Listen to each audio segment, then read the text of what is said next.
The biggest consequence of the lack of security policy is that users do not know how to react to typical and atypical situations. In a way, we shift the responsibility for the decision onto others. But they can't really make such a call because they do not know the working principles of computer systems. In the slide, you can see one of the older solutions which was created to protect users from a piece of malicious software called a keylogger.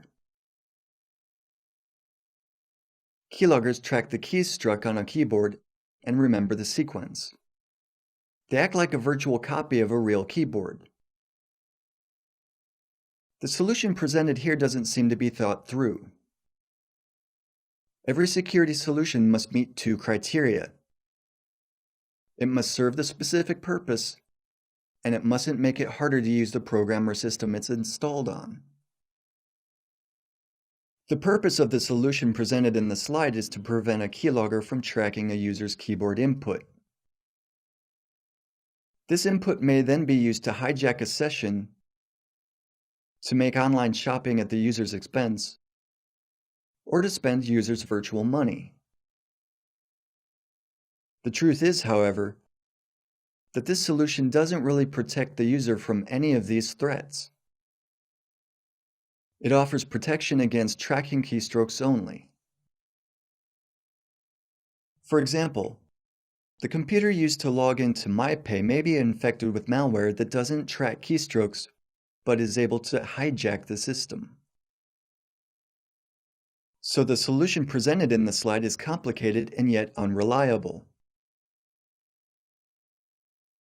Another example of an unfortunate security solution is a PC smart card reader with a PIN pad. A smart card, or chip card, is based on a digital key which both protects and authenticates the identity of the cardholder. To be able to use the digital key, you need to know the card's PIN number. One manufacturer introduced a small device for personal computers that looked like a credit card reader. The idea was to use the PIN pad, not the keyboard, to enter the PIN number so that the keylogger couldn't record it. Supposedly, it made it safe to use PC smart cards even if the computer was infected with a keylogger. However, the solution was complicated, impractical, and inconvenient. In reality, it failed to eliminate real threats. Actually, to know the PIN number is not enough to attempt an attack. To use a smart card, you have to know the PIN number, but you also have to possess the actual card. Otherwise, the attack is impossible. A security policy should help you to design smart security solutions. Solutions which won't be annoying and inconvenient. For example, a virtual keyboard which requires the user to enter the password by clicking on the symbols with the mouse cursor is inconvenient and will ultimately make the user change the password to a shorter one. So in reality, it makes the system less secure. Recently, as a consequence of the shift in the approach to the issue, computer security has been viewed as a process, or continuum.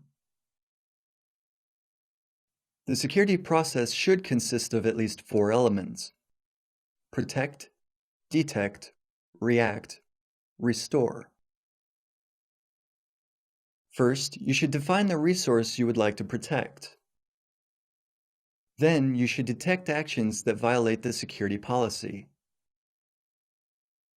Such violations may turn out to be users' errors or real attacks. You also have to react accordingly. Remember that a system is never secure. It can only be protected to a certain extent. You have limited time to take action. If you use it properly, you can counter a successful attack or even completely stop it. If you fail to use the time you have, all you will be able to do is record the attack. The last element of an effective security process is recovery strategy. What you can do to restore the system after a failure or an attack.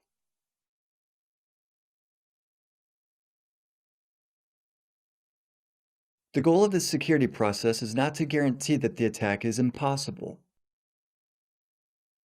Sooner or later, the attack will occur. Thanks to a security process, you will be able to detect it.